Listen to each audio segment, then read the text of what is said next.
Hey babe, welcome back. If you're part of that 120,000 Hormozy family, you probably saw Alex's new book launch, and you're already familiar with the concepts he wrote about in his new book, $100 million money models. First of all, wow, what a campaign.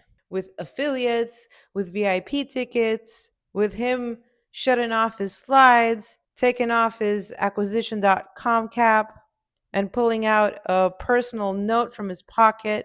The whole thing really was a masterclass on marketing, from the beginning of the campaign all the way to the book launch and beyond.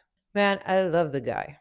That being said, I'd like to address these new and exciting solutions to scale your business, the Hormozy money models. He says that money models are something that businesses that are more than 100 years old, businesses like GE and JP Morgan, have been using in order to withstand the test of time.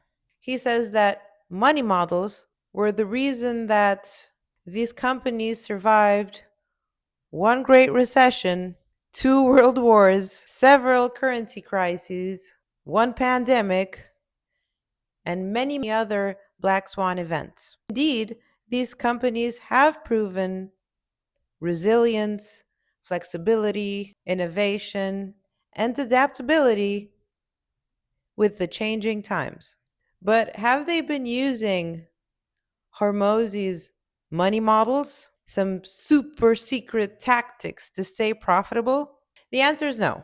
They have been using boring old methodologies, like really old, really boring frameworks that were created almost half a century ago and have just been mildly tweaked for the present times.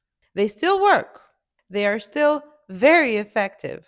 Alex Hormozy has a gift, an undeniable gift, to simplify complex information and deliver it to the masses in a really entertaining way.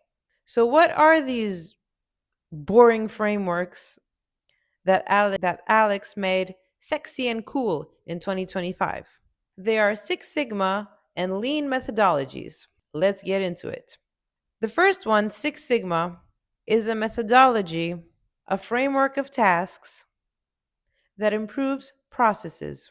Processes can be of any kind: how you receive payment, how you make offers, how you develop a product, how you deliver it. Six Sigma relies heavily on statistics. But before you apply the statistics, you have to know what it is you're measuring. Then you look at ways to improve, you let the process happen, then you assess it.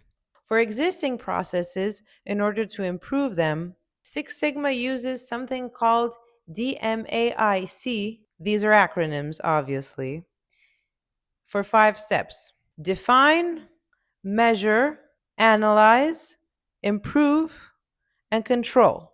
Like I mentioned before, DMAIC is cyclical, as in, when you're done with all the 5 steps, you start all over again and you put in the new data that you gathered.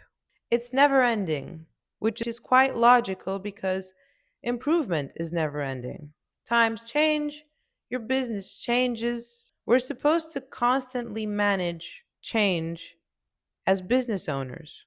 Right, so for new processes, when we think about how to build a new one, we use DMADV, which stands for define, measure, analyze, design, and verify. That basically means that we roll out a product or a service as fast as possible in order to test its performance and improve it over time. This is also known as an MVP, a minimum viable product. Now, why should we care about this? Well, when we approach new things, things that seem fucked up at the moment, in a systematic way, it's easier for anyone, regardless of skill level or experience, to keep track of everything in an unbiased way. We use Six Sigma because, first and foremost, we are humble. We are humble in front of raw data. We keep our assumptions away from our profit machines. Right, so the second methodology heavily used in $100 million money models is lean methodology. This basically means always aiming to reduce waste as much as possible. What is waste?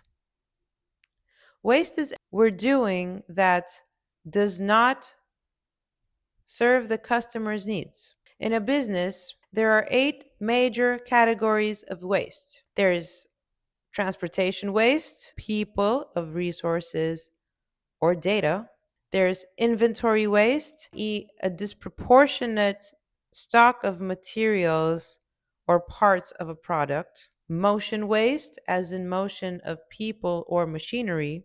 Waiting, as in waiting after instructions or answers. Overproduction, meaning too many unsold products. Overprocessing, meaning more steps than is needed. Defects, as in products or services that failed to meet the customer's needs.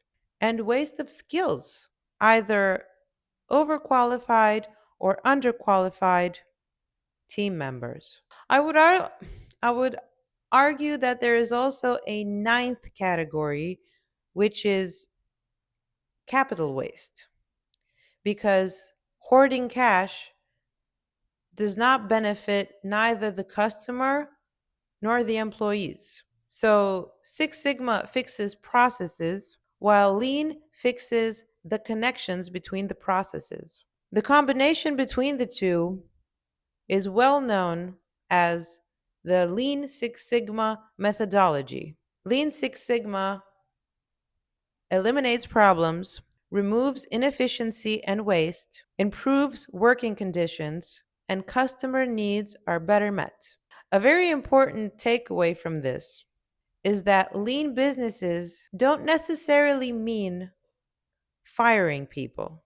It means, yes, your employees should work less and think less about what they have to do in order to maximize repeatability and for them to be, happy human beings. So, no, nothing in the newest book from Alex Hormozy is new. I love that he makes it so easy to understand. It's what he does best because he is an excellent writer. These two methodologies, either separate, but I would recommend you use them together, Lean and Six Sigma, are the best, easiest, quickest way to scale your business and to even make your business sellable.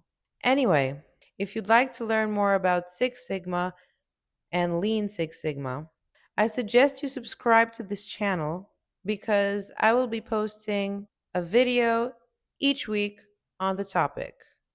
Here's the playlist. Bye.